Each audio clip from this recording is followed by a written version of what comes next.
Grabe, nakakakilabot to, nakaka-proud naman. Kasi ang ating Pangulong Bongbong Marcos magiging leader na ng ASEAN sa 2026. Halika, atin itong pag-usapan mga kaibigan.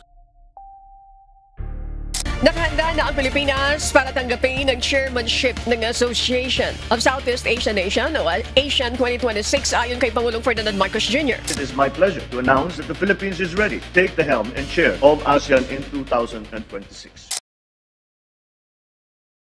Grabe, kung sinabi ko sa iyo na sa 2026, buong Southeast Asia ay titingin sa atin bilang leader, maniniwala ka ba? Hindi ito chismis, hindi rin ito pangarap lang, kasi ito nangyayari na. Pero bago muna natin ito tignan, pakinggan mo muna to dahil kung maririnig mo hanggang dulo, promise, mapapaisip ka. Dahil sasabihin mo, grabe, Pilipinas to ha, nakakakilabot.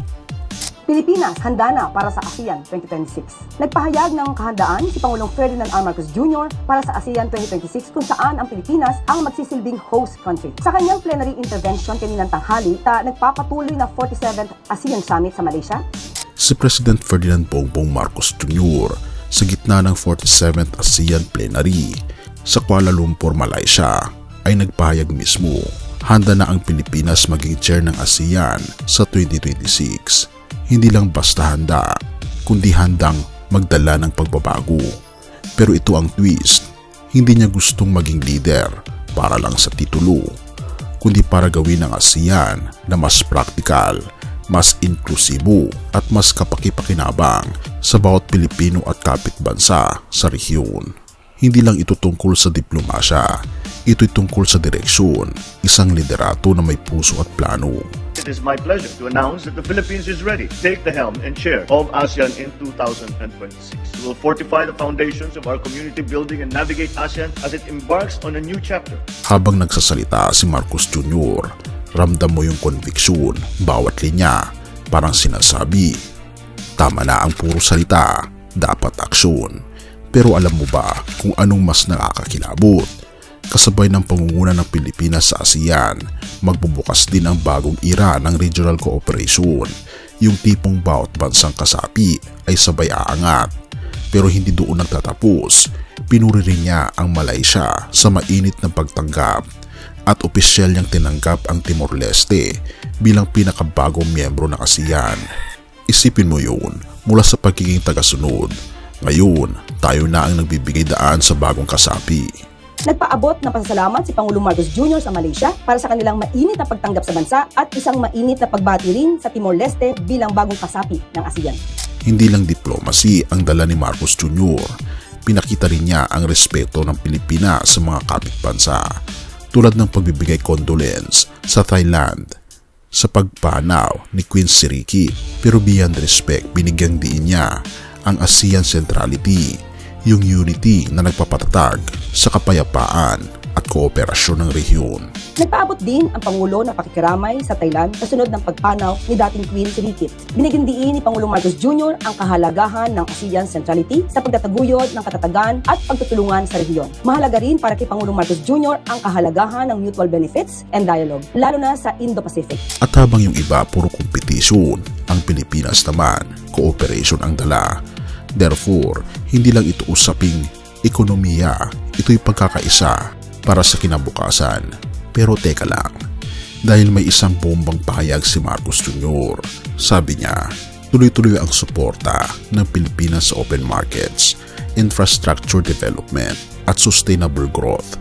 Kasama pa dyan ang second protocol to amend the ASEAN Trade in Goods Agreement at ang ASEAN-China Free Trade Area 3.0 upgrade. Sa usaping ASEAN Trade Agreements, kagaya ng ATIGA Protocol at ASEAN-China FTA 3.0, binigyan diin ni Pangulong Marcos Jr. ang suporta sa open markets, infrastructure development at regional economic growth. Patuloy din ang pagkilala ni Pangulong Marcos Jr. sa inclusive at sustainable development sa pamamagitan ng social protection, disaster resilience at environmental cooperation. Ang ibig sabihin, mas malawak na merkado, mas maraming oportunidad, at mas matatag na ekonomiya para sa bawat Pilipino. Pero higit sa lahat, ang mensahe niya malinaw, hindi lang ASEAN ang aangat, Pilipinas din. Balikan natin yung tanong kanina, maniniwala ka bang sa 2026 ang Southeast Asia ay titingin sa atin bilang leader? Ngayon, siguro hindi mo na kailangang maniwala lang kasi mismong mga kilos at pahayag ni President Marcos ay nagpapatunay handa na ang Pilipinas, handa na tayong mamuno at sa bawat bansang titingin sa atin, maririnig nila sa hangin ang parehong sigaw. Grabe, nakakakilabot to. Nakaka-proud maging Pilipino. Pero habang nakikita natin ang pag-angat ng ating bansa, may mas dakilang leader na hindi lang gumagabay sa mga bansa, kundi sa bawat puso. Yan ang ating Panginoon Jesucristo. Sabi nga sa pangalawang Korinto 12 verse 9, "But he said to me, my grace is sufficient for you, for my power is made perfect in weakness. Therefore, I will boast all the more gladly about my weaknesses, so that Christ's power may rest on me." Grabe no, habang ang mundo ay naghahangad ng lakas, ang ating Panginoon Jesus naman ay nag-aalok ng biyaya. Habang ang mga lider ay nagtataguyod ng kapayapaan sa mga bansa, ang ating Panginoon Jesus ay nag-aalok ng kapayapaan sa kaluluwa. Mga kaibigan, kapatid, baka panahon na para hindi lang tayo tumingin sa mga tagumpay ng ating bansa, kundi lumapit sa tunay na pinuno ng lahat ng bansa, ang hari ng mga hari na walang iba kundi ang ating Panginoon Jesus. Surrender your heart to Him. He's not just a leader. He's the Savior who leads with love, grace, mercy, and justice. Purihin ang ating Panginoon Diyos at tayo manalangin. Ama naming Diyos na makapangyarihan sa lahat na nasa langit, maraming salamat po sa biyaya ng buhay at sa mga pagpapalang ibinibigay ninyo sa aming bansa. Salamat po sa mga lider na ginagamit ninyo para sa ikabubuti ng bayan.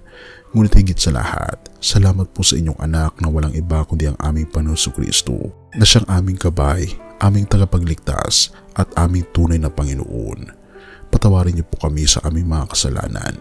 Linisin niyo po ang aming mga puso at tulungan po ninyo kaming lumapit sa inyo, magtiwala sa inyo at sumuko sa inyong kalooban. Naway ang aming bansa ay maging ilaw, hindi lang sa ASEAN kundi sa buong mundo. Pinupuri po namin kayo at pinapasalamatan, o aming Panginoon Diyos, sa inyo pong kabutihan sa amin, at patuloy niyo po kaming gabayan at patnubayan at patawarin po kami sa lahat ng aming mga pagkukulang at pagkakasala, sapagkat ito po ang aming samot hiling sa matamis na pangalan ng aming Panginoon Jesus. Amen.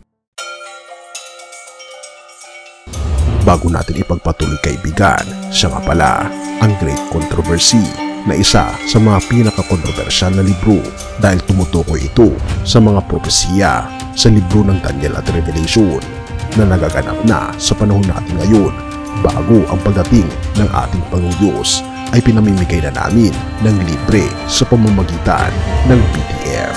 At ito ay nasa limited lamang na panahon, kaya i-click mo sa description sa baba upang ma-avail mo, kaibigan, ang napaka-importanteng libro ito na magbubukas sa iyo sa mas maliwanag mong hinaharap. Purihin ang ating Panginoong Diyos at tayo magpatuloy.